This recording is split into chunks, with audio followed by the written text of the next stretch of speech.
DJ Ramo. This is Captain Manhattan. We are from the Metal Mixtape, a national heavy metal radio out of Oregon. And like I said before, this is an honor. This is a blessing. We're talking to Bobby fucking BLITZ from fucking OVERKILL, and we're talking about his new album, Sports, coming out April 14th. Thank you so much, Bobby. That is some introduction. Let me tell you, nobody's gonna top that. Let me tell you. It's good to be here. It's good to be here talking to you from the great state of New Jersey. So obviously, all the way across the country. Well, hey, we appreciate you so much, man.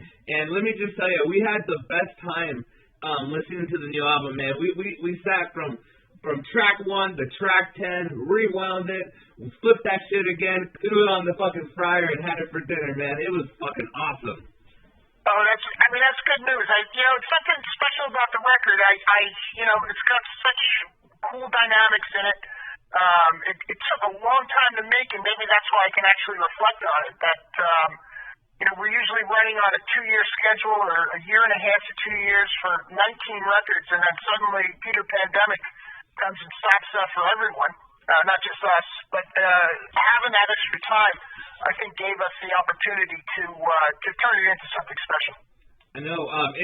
There's so much to get down to on this album, but just very quick for us fans out there and people that have been following you for a long time, Bobby, could you imagine you being a kid and being like, one day I'm gonna release 12 studio albums? Is that something you ever fathomed in your head? And just all the success you have now, and people that love you and love your band, did you ever think it was going to turn out like this?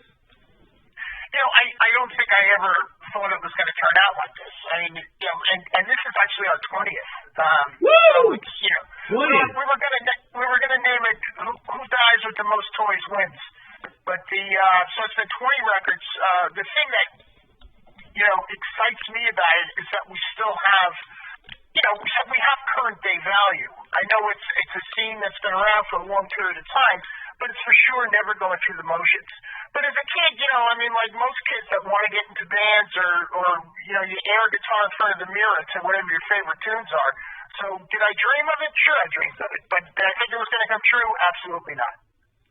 Oh, man. No, it did. And you know what? You have a pretty electric and fire energy, man, and even like you bring it every single show. Is that something like mentally you have to prepare yourself for? Because like in life, we go through more than just music. We go through things. We're going away from music, our health, everything. Like man, like what sparks your heart, man, to always give it 100% out there? Well, it's part of it is selfish. When I first had the opportunity to do this, I guess I was out of high school. I was in college at the time. I was playing in a cover band, and then that developed into OVERKILL. When we started performing original songs, the high that you get is the highest high. Yeah. It doesn't necessarily even matter what the response of the audience is, but I mean that can only it can increase that high. So I think what I mean by selfish is that I've been chasing that high since 1983 or 1984. I mean before we were even signed. So I continue to chase it, thinking that I'm going to achieve it again. And obviously you don't achieve that first high again, but you still think you can. So that's I think that becomes the motivation to do it. That makes sense. That's a great metaphor to put it in. Man, yeah, it's just it is kind of a selfish thing. It's not like I don't think anybody goes up and performs for others. I think that it comes across that way, and I think of course we do it together. I've been doing this for so long, but it's selfishly motivated when it comes, and I think that's where you get your best results is based on that selfishness.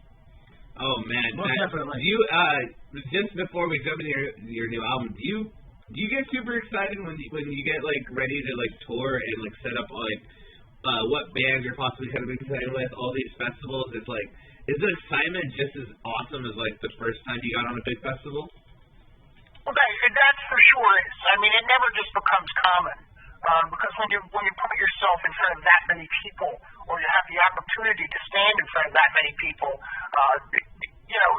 there's a transference of energy between audience and performers. And when you're standing there in front of 800 or or 1,500, sure, that can go over the top.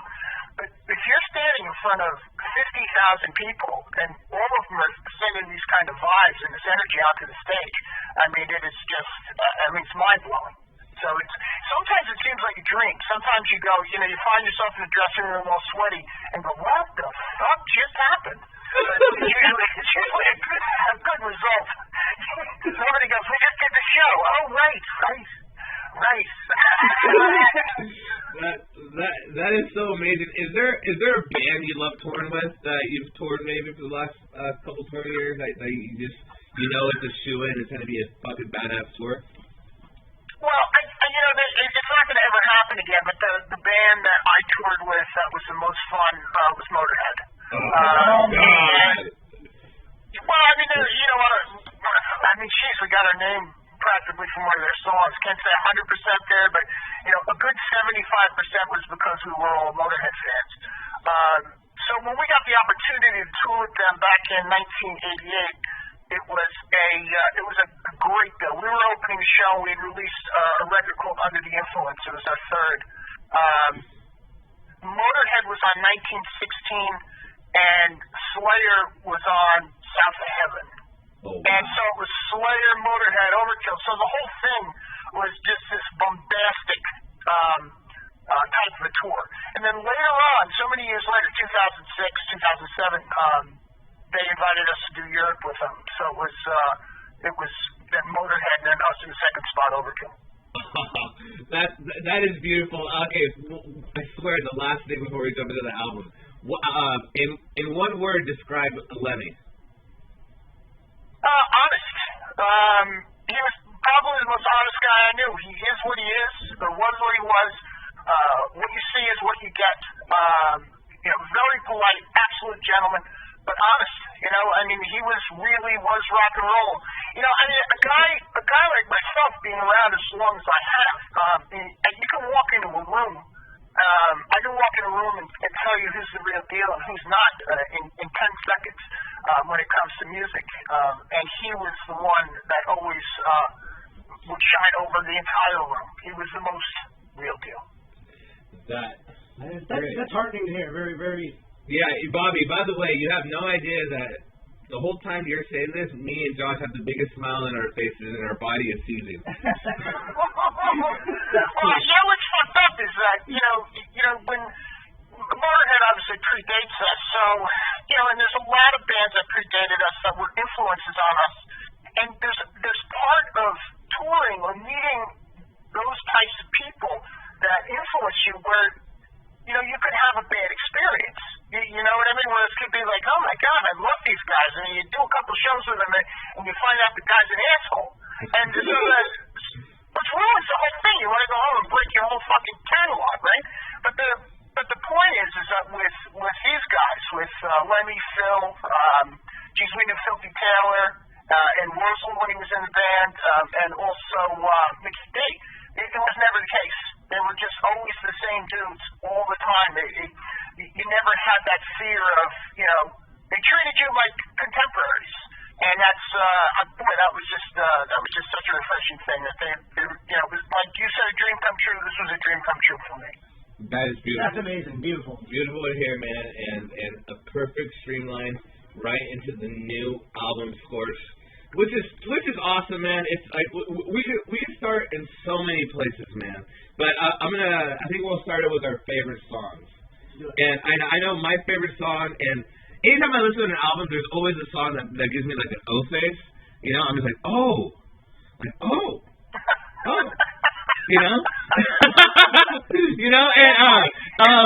and it's a song won't be coming back. So for me, I've been playing guitar now 20 years and everything, and for me the thing that stuck out was how you guys started off with that emotional melodic intro, but you drove it in almost like it's a chorus. You know what I mean? And you guys, what was awesome is that when you guys brought it back towards the end, it almost turned into like a really proggy progression into the solo. Like there was so much, and for me, I'm a real emotional guy. And for me, that song just has so much emotional emotion behind it. What are your thoughts on Won't Be Coming Back off your new album, Scorched? Well, obviously each song is like, you treat it like one of your kids. You know what I'm saying? You want it to develop into something great. Yeah. So when I first heard those riffs, it was mock titled as I think it was mock titled as Chunk is what they called it. And no, it was mock titled as Thrasher because it got into that center spot and started thrashing around a little bit. But it contains so many different elements. When you come out of that melodic intro, like you're saying, into that, it sounds like a guitar driving nails. Yeah. With the vocals singing note for note over the top of the guitars, and then bringing it back together. It's kind of acrobatic for I think a vocalist and a guitar player to get together like that and be able to pull off a high wire trapeze act. If you know what I mean, to make that work. So I'm really proud of the song. I mean, it's the chorus is way solid. The entire thing goes all over the place, which I like about this because the whole record is riff oriented, and this is not one to be excluded from that. So it's about taking multiple riffs and linking them together. Now the hard thing is making that a song. You can't just riff and riff and riff and then expect it to work. You have to have transitionary parts that make each of those riffs link together to combine and make a song. But yes, I'm very happy with the tune. Dude, I love it. Josh, Mr. Captain Manhattan said to tell you about his favorite song. Go ahead, Josh. Yeah, I quite fond of Wicked Place. I thought it was very catchy, and I was telling Omar how it to me, harkened back to old school Sabbath, and my exact words to him, like, this is like Sabbath on horse steroids. It's amazing. Well, that's pretty good. Maybe more like Sabbath on meth. Yes. More like Sabbath on biker crack. There you go. I do. Work. Oh, man.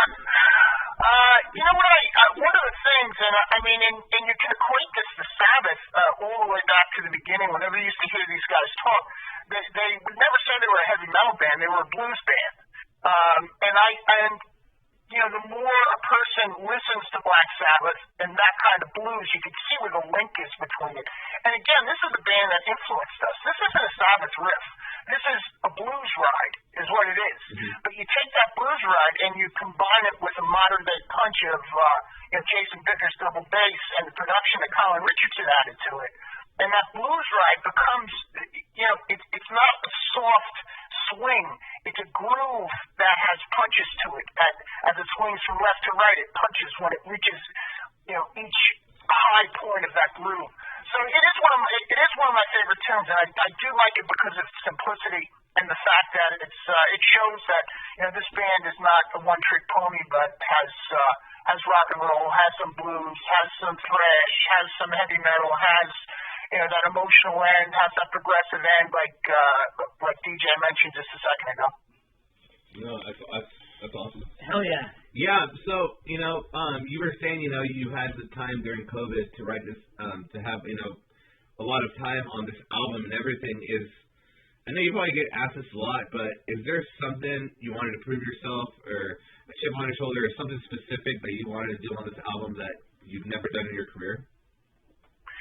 No, that wasn't it. You just always want to write your best record. Sure. And I remember talking to Dee saying, and we were talking, I talked to Dee and I said, just write your riffs like it's the last one you're ever going to write, and it's going to work.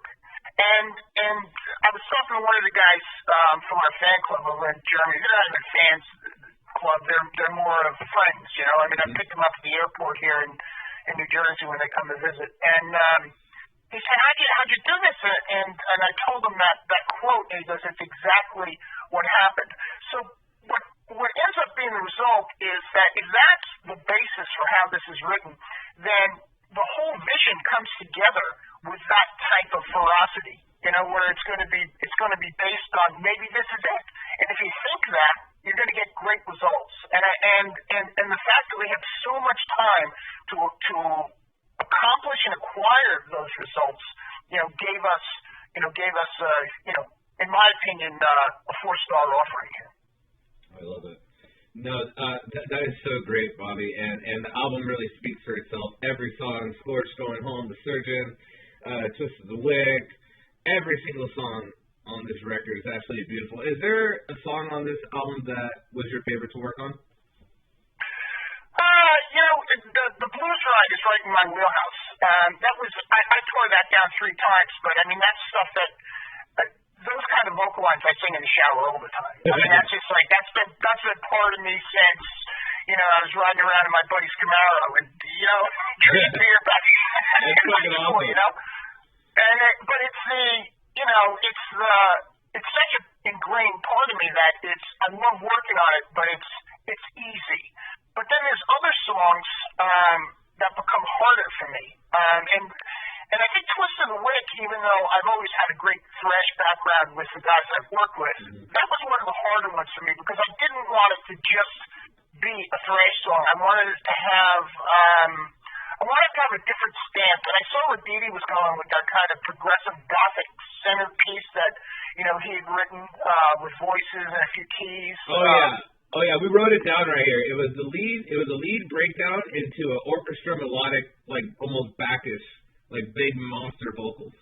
Yeah. I mean, but the song, that's what I'm saying. That the vision of the song got bigger and bigger through it. So as I was working on my part in that song, we were trading back and forth. I kept ripping. It was driving me out of my fucking mind. I was like, no, this isn't it. This isn't it. So that song got torn down at least 6 or 8 times for me. But the final result I thought was kind of cool because it's just a unique approach for a vocal line for that type of song. I love it, dude. I love it. And for anybody listening in Ashland, Oregon, and just around the world, we are going to be playing The Surgeon tonight. Now, this album's incredible. And also, you talked earlier about Jason Bittner. I grew up listening to Jason Bittner with Shadows Fall and all that, and when you guys picked them up, it was like one of my favorite things in the whole world because Jason, he actually gave me a shot with an interview before I ever got any recognition, before any label or anybody ever gave me a shot. He gave me an interview that I actually did in the bathroom of my work.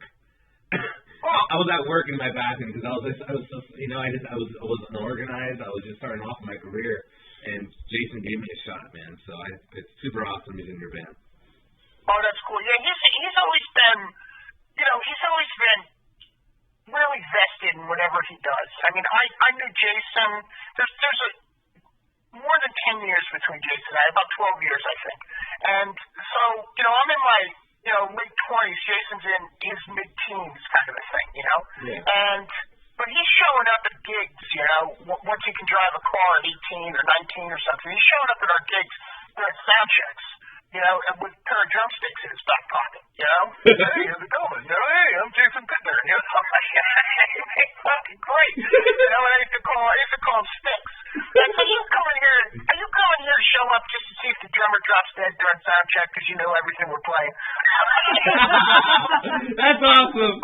Goddamn, we always had a great rapport. Jason and I have always had a great rapport. When we were having issues with our last guy, and it was just we had no problems with his playing. He just had personal issues, and he didn't want to leave his family for such extended periods of time. I mean, you got to understand that. I mean, it's like you don't want to put the pressure on a dude. But we were sitting there talking, and you can't see the forest because you're in all the trees. And we're going, who the fuck do we get? We ended up calling our agent, Mike Monterulo at TKO. He goes, call Jason Bittner. I was like, Jason Bittner. It was a beautiful re-meeting of the minds, and this is the shit he's cut from. For sure, it's more of it was in that metalcore stuff with Shadows, and it's a great band. Don't get me wrong, but Jason Bittner was playing thrash before that, and we welcomed with open arms. That's way cool, man. Bobby, that is so amazing, and it's just let's just tell you, it's been an absolute pleasure talking to you. Do you care before we end the interview? We throw 3 super fast questions at you. Oh, go for it. All right. What is something you are deadly afraid of? Oh, deadly afraid of? Sorry. Probably suffocation. Hey, I don't want to suffocate either, dude. I have asthma. If I can't find my inhaler, I'm fucked. shark than suffocate. He's like a shark, he'd go quicker. Let's see. Let's see what we got here. Okay, what is the biggest fail you've ever had on stage? The biggest fail? Yeah, where maybe like the mics didn't work, the amps caught on fire, somebody fell off the stage. What's the biggest mishap you ever had? Well, I was married to a Dutch girl for 20 years, and I obviously had to learn the language to be able to communicate with my mother-in-law, who did not speak English. So she was learning English as I was learning Dutch or Nederland. And we were on our way we were in the Netherlands doing a concert called Wild Rock, and it was what you call a throw and go. A throw and go is that you're on it, it's a festival. You're on at 3 o'clock, but you showed up at 2:30. So they throw everything on the stage and you go. You're on, as you're arriving on the bus, you're already dressed to hit the stage. Well, in any case, we got up on the stage and everything fell apart. I mean, amps fell over, the drums fell, the drum riser went down, and we only had an hour to play. So it was, the natives were restless. Let's just say that. We're getting a couple of boos and this and that. There's nothing we could do about it. But the guitar strings are breaking, every fucking thing. But in any case, when I left my mother-in-law's house that day, I copied down a Dutch song in Dutch, and I had it in my back pocket, thinking that if I do in the throw and go, if I do get screwed, which you usually do in the throw and go, I have something to lean on. Well, sure enough, these guys are doing their stuff, and I take out my glasses, right, and this piece of paper, right, and the whole crowd is there, and I start singing like a Dutch folk tune to a Dutch audience, and a cappella, right? It's called the Kleine Café in the Haven, which means a small cafe in the harbor, and it's about putting all of our things aside and all of our negativity and sitting down and working our problems out over a couple of cold beers. That's all the song means. And I had this fucking place, I had 5,000 kids with their hands up in the air singing. What? So it was an awful situation that actually turned into one of the biggest positives. And I got a call from my mother-in-law. She said, you're in the Krant, which is a newspaper. American guy sings Dutch song perfectly. Yes. I love it. Okay, a very last thing. What is something you're great at that nobody would expect you're good at? I'm a pretty good cook. Cool. What do you like cooking, Bobby? I mean fish, meats, sauces. I make a badass linguine clam sauce, white clam, fresh clams, lemon, a little bit of garlic, some oil, and white wine. So we eat really good here. My girlfriend and I eat really good, and I do. She cooks a couple of nights a week, and but when we want something like the linguine and clams, that's up to me. I do a nice tarragon salmon. Good stuff. I'm good on the grill. I'm good in the kitchen. I'm going to make a great wife for you. Well, ladies and gentlemen, we're talking to Bobby Blitz from Overkill, the new album, Scorched, April 14th. Last but not least, Bobby, can you say, this is Bobby Blitz from Overkill, and you are listening to The Metal Mixtape. And what do you think, boys and girls? This is Bobby Blitz from Overkill. That's right, and you are listening to The Metal Mixtape. Fuck yeah, Bobby! Thank you so much. I can't wait till we get the okay from the bosses to air this. This is awesome. Thank you so much, man. We hope you have the great rest of your day. We hope there's no drama, no bullshit. You just have a great day, my man. Thank you so much, Bobby. It was good talking to you, boys. Enjoy the record. Thank you, guys. Later, bro.